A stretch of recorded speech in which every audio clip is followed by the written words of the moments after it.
Selamat datang kembali ke saluran Bedah Sains. Saya hos anda, si penanya.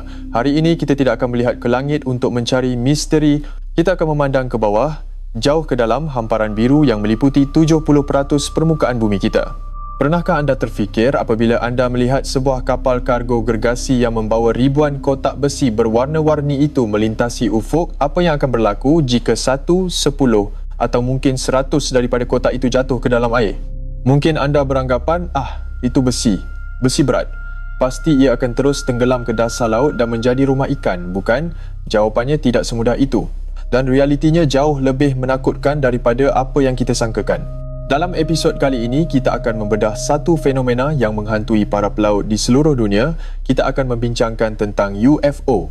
Tetapi bukan Unidentified Flying Object atau objek terbang tidak dikenali yang sering dikaitkan dengan makhluk asing. Dalam dunia maritim, UFO bermaksud Unidentified Floating Object atau objek terapung tidak dikenali. Dan selalunya UFO ini adalah kontena perkapalan yang seberat puluhan tan yang berkeliaran di lautan menunggu masa untuk merempuh apa sahaja yang menghalang laluannya.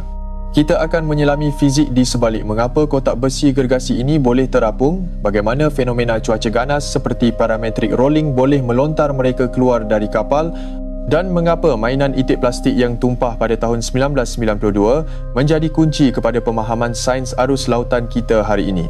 Jadi pasangkan tali pinggang keselamatan anda atau mungkin lebih tepat, pakai jaket keselamatan anda. Kita akan memulakan pelayaran ilmiah ini sekarang. Mari kita mulakan dengan asas yang paling penting. Apa sebenarnya yang kita hadapi di sini? Sebuah kontainer standard yang sering kita lihat di belakang lori trailer di lebuh raya biasanya mempunyai panjang 40 kaki. Dimensinya adalah kira-kira 12 meter panjang, 4 meter lebar dan 4 meter tinggi. Ini adalah saiz yang sangat besar. Jika kita kira isi padu dalamannya, ia mempunyai ruang sekitar 69 meter padu. Sekarang mari kita ingat kembali pelajaran sains di sekolah tentang prinsip Archimedes. Prinsip ini menyatakan bahawa daya apungan ke atas yang bertindak pada sesuatu objek yang tenggelam dalam bendalir adalah sama dengan berat bendalir yang disesarkan oleh objek tersebut. Air laut mempunyai ketumpatan kira-kira 1025 kg per meter padu. Jadi jika kita tenggelamkan sepenuhnya sebuah kontainer 40 kaki yang kedap udara ke dalam air, ia akan menyesarkan 69 meter padu air. Berat air yang disesarkan itu adalah sekitar 69 tan. Ini bermakna kontainer tersebut mempunyai daya apungan maksimum sebanyak 69 tan. Di sinilah matematik menjadi menarik. Berat kosong sebuah kontainer besi ini hanyalah sekitar 4 tan. Had muatan maksimum yang dibenarkan pula biasanya sekitar 30 tan.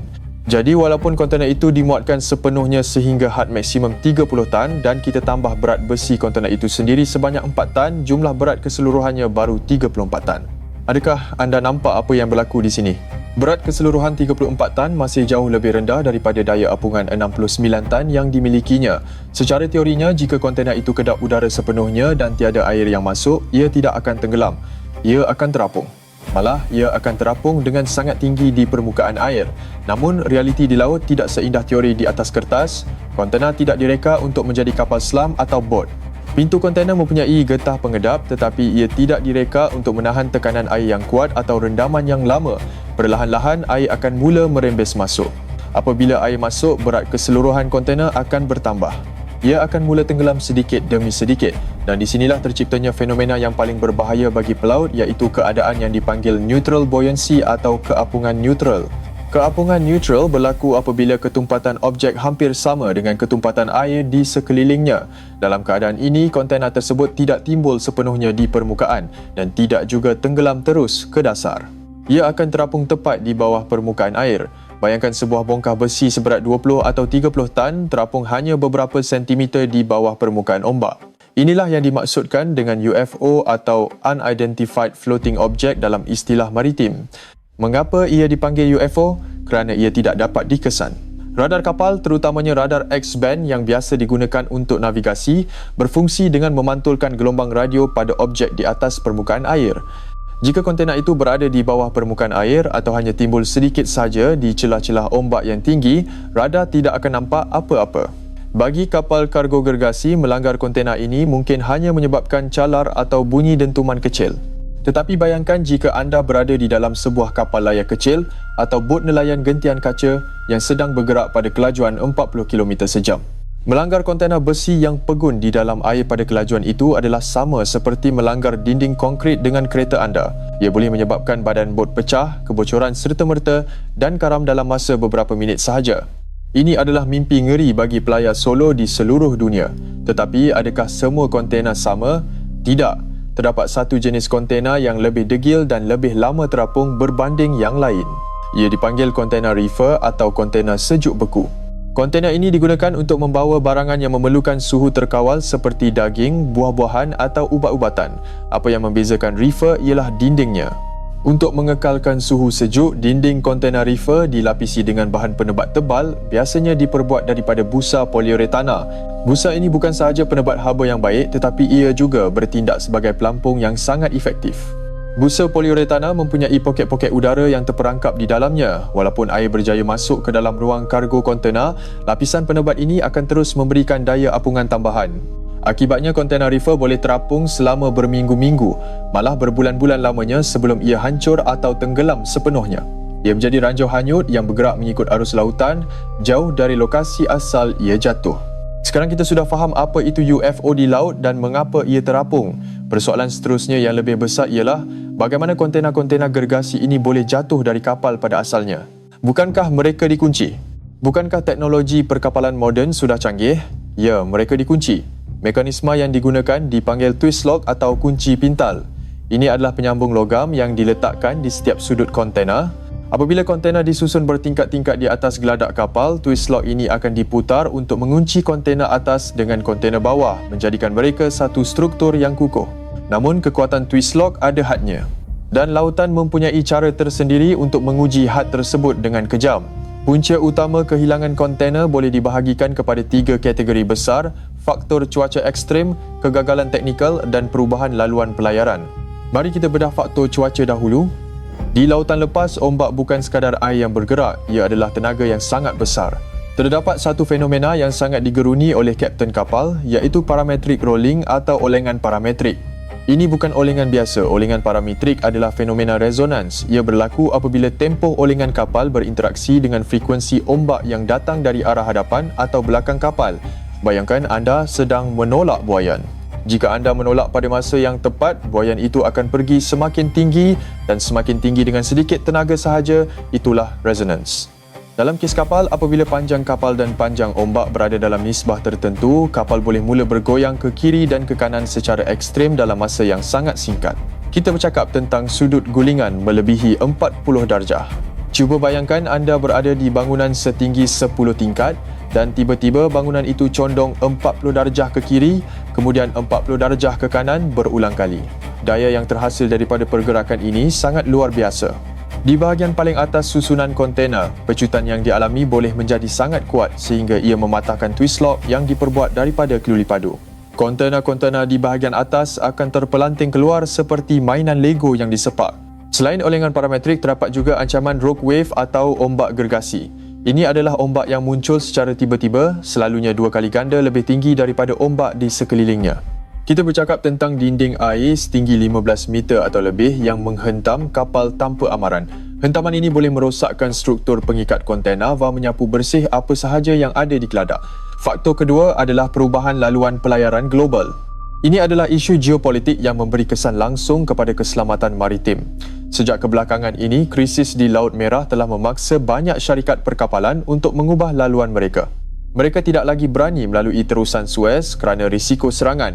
Sebaliknya, mereka memilih laluan lama mengelilingi benua Afrika. Mereka perlu berlayar melepasi Tanjung Harapan atau Cape of Good Hope di Afrika Selatan. Nama tempat ini kedengaran indah, Tanjung Harapan. Tetapi bagi pelaut, perairan di sekitar Afrika Selatan adalah antara yang paling ganas di dunia. Di sinilah pertemuan arus panas dari Lautan Hindi dan arus sejuk dari Lautan Atlantik berlaku, mencipta keadaan laut yang sangat tidak stabil dan ombak yang tinggi. Data menunjukkan bahawa trafik perkapalan di Tanjung Harapan telah meningkat sebanyak 191% akibat lencongan dari Laut Merah.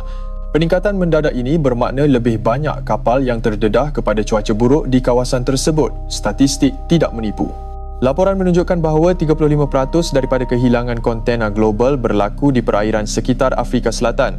Ini adalah korelasi langsung antara perubahan laluan akibat konflik geopolitik dengan peningkatan risiko kemalangan maritim. Mari kita lihat beberapa kes sebenar untuk memahami skala masalah ini. Pada tahun 2020, kapal On Apus sedang dalam perjalanan dari China ke Amerika Syarikat. Di tengah lautan Pasifik, ia bertembung dengan ribut ganas. Kapal itu mengalami olengan yang kuat. Apabila ribut reda, kru kapal mendapati pemandangan yang mengerikan. Sebanyak 1,800 unit kontena telah hilang jatuh ke laut. 1,800. Itu bukan jumlah yang sedikit. Jika disusun memanjang, ia boleh menjangkau berkilometer jauhnya. Antara yang hilang termasuklah 64 kontena yang membawa mercun va bunga api serta pelbagai barangan pengguna lain. Satu lagi kes berlaku pada tahun 2019 melibatkan kapal MSC Zoe di Laut Utara. Sebanyak 342 unit kontena jatuh. Walaupun jumlahnya lebih kecil berbanding One Apus, impaknya sangat ketara kerana ia berlaku berhampiran pantai. Pantai-pantai di Belanda va Jerman dipenuhi dengan barangan yang hanyut dari perabot, televisyen sehinggalah kepada mainan kanak-kanak. Dan baru-baru ini, kapal MSCSN kehilangan sekitar 750 unit kontena. Angka-angka ini menunjukkan bahawa walaupun teknologi semakin canggih, lautan masih memegang kuasa mutlak. Tetapi, apa yang berlaku kepada kontena yang jatuh ini? Adakah ia hanya masalah kepada kapal lain yang mungkin melanggarnya? Tidak. Masalahnya jauh lebih mendalam, ia melibatkan ekosistem laut kita. Apabila kontena jatuh, ia mungkin pecah. Barangan di dalamnya akan terkeluar. Di sinilah kita perlu bercakap tentang pencemaran. Satu kisah yang agak unik tetapi penting dalam sains maritim ialah insiden mainan itik plastik pada tahun 1992. Sebuah kontena yang membawa 28,000 unit mainan mandian plastik termasuk itik kuning va kura-kura biru jatuh ke laut di Pasifik Utara. Mainan-mainan ini tidak tenggelam, mereka terapung dan selama bertahun-tahun mereka hanyut ke seluruh dunia. Ada yang mendarat di Alaska, ada yang sampai ke Australia, malah ada yang ditemui beku di dalam ais Arktik. Walaupun ia kedengaran lucu, data daripada penemuan mainan-mainan ini sangat berharga. Ia membantu para saintis memetakan arus lautan dengan lebih tepat daripada sebelumnya. Ia membuktikan bahawa lautan kita adalah satu sistem perhubungan yang besar. Apa yang jatuh di satu tempat boleh berakhir di tempat lain yang beribu kilometer jauhnya. Namun, tidak semua yang jatuh itu comel seperti itik plastik. Banyak kontena membawa bahan berbahaya. Dalam industri perkapalan, bahan-bahan ini dikategorikan dengan kod khas. Contohnya, kod UN 1263 merujuk kepada cat va bahan berkaitan cat. Kod UN 2794 merujuk kepada bateri asid basah. Kod UN 117 merujuk kepada etanol. Apabila kontena yang membawa bahan-bahan ini bocor di dasar laut, ia melepaskan bahan kimia toksik ke dalam ekosistem. Cat boleh mengandungi logam berat. Bateri melepaskan asid va plumbum. Ini boleh meracuni hidupan laut di kawasan tersebut selama berdekad-dekad. Selain bahan kimia, terdapat ancaman mikroplastik. Barangan plastik yang hancur dipukul ombak va dimakan matahari akan terurai menjadi kepingan kecil yang dipanggil mikroplastik. Ikan akan memakan mikroplastik ini dan akhirnya kita yang memakan ikan tersebut. Kitaran ini bermula daripada satu kontena yang jatuh di tengah lautan. Kos pemulihan juga adalah satu isu besar. Mengangkat kontena dari dasar laut adalah proses yang sangat mahal va teknikal. Selalunya kos operasi pemulihan jauh melebihi nilai kargo itu sendiri. Oleh itu, banyak kontena dibiarkan sahaja di dasar laut menjadi tugu pencemaran abadi. Jadi apa penyelesaiannya? Mengapa kita tidak boleh selesaikan masalah ini dengan mudah? Ramai yang bertanya kenapa tak pasang GPS pada setiap kontena macam kita pasang AirTag pada kunci kereta. Ini adalah soalan yang baik, tetapi jawapannya melibatkan had teknologi fizik. Isyarat GPS adalah gelombang radio. Gelombang radio tidak boleh menembusi air dengan baik. Sebaik sahaja kontena itu tenggelam beberapa sentimeter di bawah air, isyarat GPS akan terputus. Selain itu, masalah bateri. Perjalanan kapal mengambil masa berminggu-minggu. GPS memerlukan tenaga. Memasang bateri besar pada berjuta-juta kontena di dunia adalah kos yang astronomical dan juga risiko kebakaran tambahan. Ada juga yang mencadangkan kenapa tak cat kontena dengan warna terang atau pendaf luar supaya mudah nampak. Ideanya bagus tetapi tidak praktikal untuk jangka masa panjang. Di laut, segalanya akan dilitupi oleh lumut, alga dan karat dengan sangat cepat. Warna terang itu akan pudar atau tertutup dalam masa yang singkat. Tambahan pula, jika kontena itu terapung di bawah permukaan, warna terang tidak akan membantu radar atau mata kasar pada waktu malam. Jadi, adakah kita buntu? Tidak semestinya. Industri maritim sedang bergerak ke arah penyelesaian yang lebih sistemik. Penyelesaian jangka panjang bergantung kepada pencegahan bukan sekadar pencarian selepas kejadian. Salah satu inisiatif terbesar ialah projek Top Tier. Ini adalah kerjasama antara industri perkapalan dan badan penyelidikan untuk memahami mengapa kontena jatuh. Melalui projek ini, mereka mengkaji fizik olengan parametrik dengan lebih mendalam dan mengeluarkan garis panduan baharu tentang bagaimana menyusun kontena dengan lebih selamat. Badan antarabangsa seperti IMO juga telah memperketatkan peraturan di bawah Konvensyen SOLAS. Peraturan baru mewajibkan pengisytiharan berat kontena yang lebih tepat. Dulu sering berlaku penipuan di mana pengirim mengisytiharkan berat yang lebih ringan daripada sebenar untuk menjimatkan kos. Ini menyebabkan susunan kontena menjadi tidak stabil, bayangkan meletakkan batu bata di atas kotak tisu. Dengan peraturan berat yang ketat, kestabilan kapal lebih terjamin. Teknologi AI atau kecerdasan buatan juga mula memainkan peranan. Sistem kamera canggih di atas kapal kini boleh memantau pergerakan kontena secara masa nyata. Jika sistem mengesan getaran atau pergerakan yang tidak normal pada susunan kontena, ia boleh memberi amaran awal kepada kapten untuk mengubah haluan atau memperlahankan kapal sebelum kemalangan berlaku. Selain itu, ketelusan pelaporan adalah kunci. Terdapat pangkalan data global yang dipanggil GISIS. Kapal digalakkan untuk melaporkan setiap insiden kehilangan kontena ke dalam sistem ini. Data ini penting untuk memberi amaran kepada kapal lain di kawasan tersebut dan untuk analisis masa depan. Adakah usaha ini berkesan? Mari kita lihat data terkini. Menurut laporan World Shipping Council, purata kehilangan kontena tahunan antara tahun 2008 hingga 2021 adalah sekitar 1,500 unit setahun. Namun selepas pelbagai inisiatif seperti projek Top Tier dan peraturan SOLAS yang lebih ketat diperkenalkan, angka ini menunjukkan penurunan yang memberangsangkan. Purata tahunan bagi tempoh 2022 hingga 2024 telah turun kepada sekitar 419 unit setahun. Pada tahun 2024 sahaja dianggarkan 576 unit kontena hilang. Walaupun satu unit yang hilang pun sudah terlalu banyak, penurunan daripada 1,500 kepada 419 adalah satu kejayaan besar. Ia membuktikan bahawa dengan sains, data dan peraturan yang betul, kita boleh menjadikan lautan tempat yang lebih selamat. Namun, cabaran masih ada. Perubahan iklim menyebabkan cuaca menjadi semakin tidak menentu, ombak menjadi semakin ganas. Laluan pelayaran semakin sibuk, kita tidak boleh leka. Sebagai kesimpulan, kontena yang jatuh ke laut bukan sekadar sampah besi, ia adalah ancaman navigasi yang nyata, UFO yang boleh mengaramkan bot kecil. Ia adalah bom jangka ekologi yang melepaskan mikroplastik dan bahan kimia, dan ia adalah peringatan bahawa walau sebesar mana pun kapal yang kita bina, alam semula jadi masih memegang kad terakhir.